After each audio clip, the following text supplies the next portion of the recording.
Pouah, quel Google I.O. Google nous a sorti hier soir. Ce qui est certain, c'est qu'elle a de quoi satisfaire les fans de la marque, fans que je suis.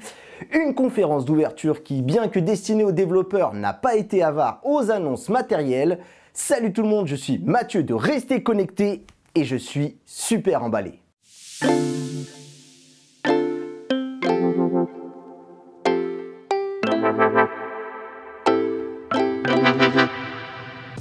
Bon, avant de démarrer, juste, je vous demanderai un petit coup de pouce et cette fois-ci, surtout un coup de pouce vers le haut et pourquoi pas d'envisager l'abonnement à la chaîne si vous aimez le contenu. En tout cas, merci à ceux qui prendront le temps d'y réfléchir, mais on arrête avec ça parce que cette Google I.O. elle faisait vachement plaisir.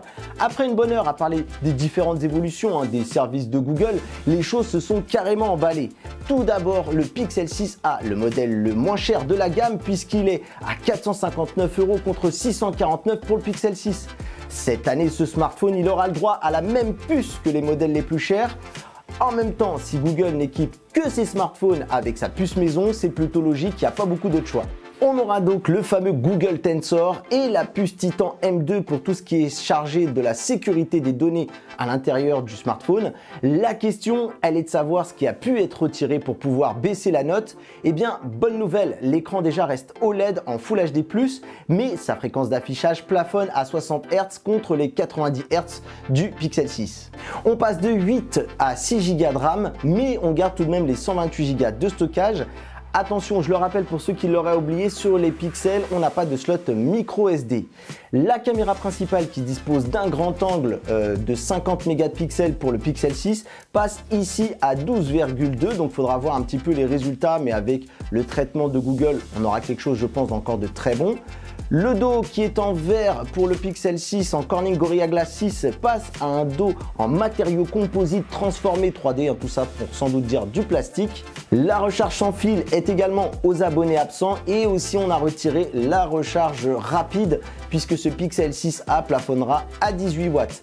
Concernant la capacité de la batterie, elle aussi diminue puisqu'on est sur du 4410 mAh contre 4614 mAh pour son aîné, mais cette contrepartie aura quand même peut-être de quoi satisfaire les fans puisque le smartphone est plus compact. On passe d'un écran de 6,4 pouces que je trouvais assez grand quand j'exprimais lors de mon test à 6,1, donc ça pourrait être très cool.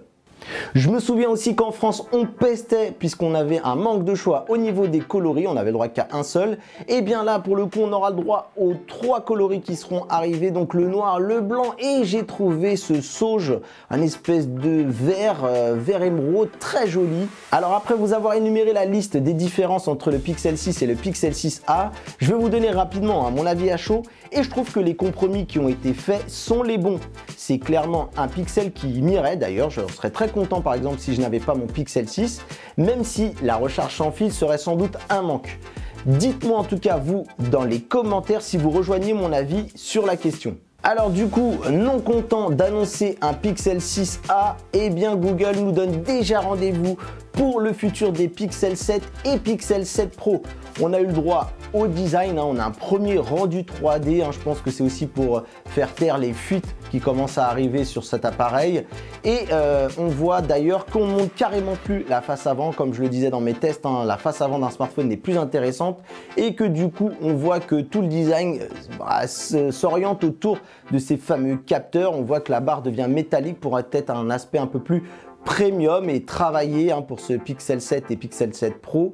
Et on voit encore une fois que la différence se jouera entre le nombre de capteurs qu'il y a entre les deux appareils. Google a également levé le voile sur un autre secret de Polichinelle, la Google Pixel Watch. Un design tout en rondeur, une couronne tactile, de l'acier inoxydable recyclé et des bracelets conçus pour être faciles à attacher et qui seront personnalisables. Les premiers cas d'usage que nous connaissons sont l'utilisation de Google Assistant, tout s'articule autour de lui, les itinéraires dispo via Google Maps, un portefeuille numérique disponible avec le nouveau Google Wallet et de la gestion domotique si votre équipement vous le permet. Ce qui va sans doute la détacher de ses partenaires de Google et de certains de ses concurrents, je dirais même, c'est le partenariat, puisqu'on le sait, ils ont acheté Fitbit, et du coup il y aura des notions de fitness et de santé, on verra enfin ce que va donner la combinaison des deux. La montre, elle possède aussi un capteur ECG que l'on retrouvait sur les Samsung Galaxy Watch.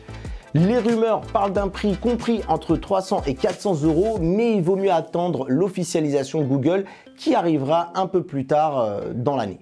Alors sur la chaîne, j'ai testé les Pixel Buds A. Voilà, je me fais un petit placement de produit, une petite auto-promo au calme avec la vidéo qui devrait popper juste au-dessus de moi. Mais d'abord, restez quand même avec moi puisque les Pixel Buds Pro sont déjà dans les cartons. Et comme vous l'aurez compris, il s'agira ici du modèle haut de gamme conçu par les ingénieurs son de Google. Ce que l'on sait, c'est qu'ils sont équipés d'une puce audio Seeker, voilà, pas trop ce que ça veut dire, en tout cas, on va dire dans les faits, mais ils sont là pour gérer les algorithmes qui ont été intégrés de la firme. Première chose, 4 couleurs disponibles, voilà, une possibilité d'ailleurs que j'évoquais dans mon test, je reviens là-dessus, voilà, comme quoi j'ai visé juste, en tout cas, où j'ai été peut-être entendu par Google. Pour le reste des fonctionnalités, on aura un mode transparent, donc c'est le fameux mode où les micros laisseront passer le son extérieur pour pouvoir être en alerte, ne pas être trop enfermé. Un mode, bien entendu, que l'on attend sur ce type de produit de réduction de bruit. Pour l'autonomie, Google parle de 11 heures en écoute ou de 7 heures en conversation.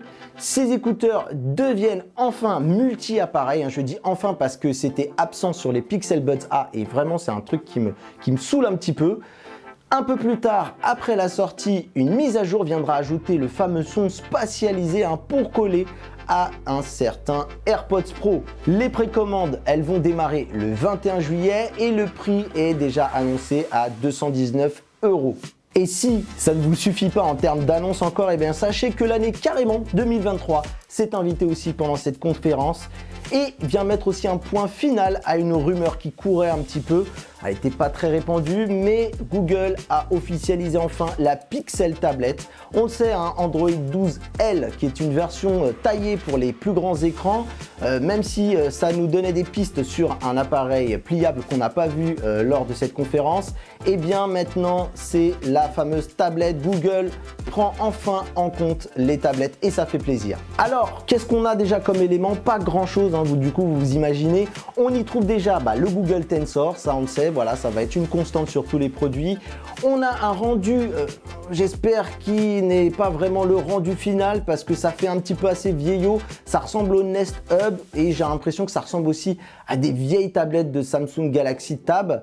Et du coup, j'espère y voir quelque chose d'un peu plus ambitieux en termes de design. Et on a pu apercevoir un connecteur propriétaire qui sera sans doute là pour y accueillir, moi je mets les paris, un clavier et j'espère pourquoi pas le stylet. Voilà, beaucoup de constructeurs s'y mettent. Ça serait bien que Google ne soit pas aux abonnés absents sur ce type de format avec le stylet. Du coup, c'est l'occasion de revenir un petit peu aussi sur l'interface qui a été annoncée pour ces tablettes. Elle a été revue, les applications auront une ergonomie pensée pour ce format d'écran. D'ailleurs, les smartphones pliants sont eux aussi concernés, même si on peut être déçu de ne pas avoir vu le fameux Pixel Fold qui traîne quelque part. On voit que l'agencement des applications compatibles exploite mieux l'espace supplémentaire. Après, franchement, je ne vais pas vous mentir, j'ai trouvé que la présentation sur le sujet, elle a été même très light. On est encore très loin de pouvoir aller se friter avec les fans d'iPad OS. On parle seulement d'ailleurs d'une vingtaine d'applications qui sont optimisées pour les tablettes. Et il y a pas mal de constructeurs qui vont quand même profiter de cette mise à jour. Et si je devais essayer de trouver du positif là-dedans, ça y est, Google, enfin, comme je le dis, assume ce format des tablettes qu'il a laissé à l'abandon pendant très longtemps. Et du coup, il va falloir quand même attendre jusqu'en 2023 pour avoir plus de nouvelles. Donc, ça laisse le temps à Google d'affûter encore un petit peu cette interface et d'essayer d'avoir encore un peu plus de contenus qui seront dédiés aux tablettes. Alors oui, on a eu le droit à plein de belles promesses et de beaux appareils, mais Google reste quand même conscient qu'il va falloir mieux les faire communiquer entre eux. Il y a vraiment eu ce petit sous-texte de écosystème Pixel. C'est pour moi d'ailleurs l'un des vœux pieux que j'ai pu noter dans cette conférence. C'est d'ailleurs aussi tout le travail qu'effectue Huawei avec HarmonyOS. Et encore une fois, oui, je viens de placer un produit et une petite vidéo risque de popper, voilà, une petite fiche, et qui a bien compris que c'était l'une des principales lacunes de Google.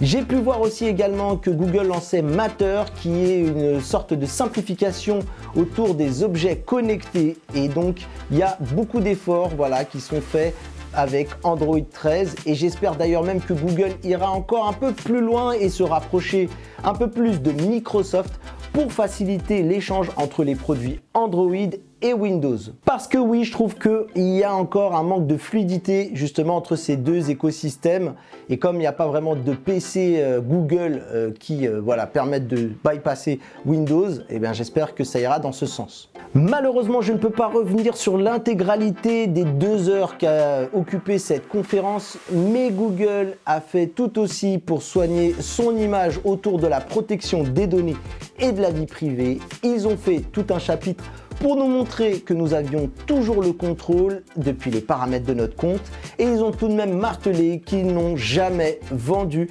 les données de leurs utilisateurs. Alors dites-moi si avec les scandales de Facebook qui en ce moment captent toute la lumière, on va dire, sur ces dramas, est-ce qu'ils ont réussi un petit peu à lever le niveau de ce côté-là? Je terminerai quand même par un petit One More Things que j'emprunterai à Apple. Google a présenté son nouveau prototype de lunettes connectées qui permet de transcrire les paroles de quelqu'un et de les traduire à la volée instantanément et de les faire apparaître. Voilà un petit zeste de réalité augmentée. Google avance à petits pas sur ce nouveau format de produit qui fait beaucoup parler pas mal de constructeurs. Et je trouve que c'est plutôt malin d'essayer de commencer à essayer de convaincre les gens avec des cas d'usage qui sont plutôt très concrets. Bien entendu, eh bien c'était un proto, donc pas plus d'infos à ce sujet, donc difficile d'aller plus loin. On arrive donc à la conclusion de cette vidéo. Alors je n'ai pas abordé Android 13 qui n'a visiblement pas beaucoup à offrir pour le moment, peut-être qu'on reviendra dessus sur une prochaine vidéo, et à plein d'autres sujets, mais en termes d'annonce, cette Google I.O. 2022 a été l'une des plus intéressantes et généreuses selon moi. Voilà, donc n'hésitez pas à me donner en tout cas à vous vos coups de cœur ou vos coups de gueule. N'hésitez pas à me dire si je m'enflamme un peu beaucoup pour rien ou voilà, si comme moi vous étiez euphorique à voir tout ce que Google proposait. Si vous voulez nous soutenir, c'est simple, on vous invite à aller voir ce que vous pouvez faire pour l'association, celle que l'on défend, les Lutins du Phénix, qui s'occupe de divertir les enfants malades. La seconde, c'est un peu plus personnel, c'est notre page Utip qui vous permet de soutenir notre travail. Vous avez d'ailleurs tous les détails en bas dans la description. De mon côté, je vous dis à très bientôt pour une nouvelle vidéo et comme on dit chez nous, restez connectés. Bye bye.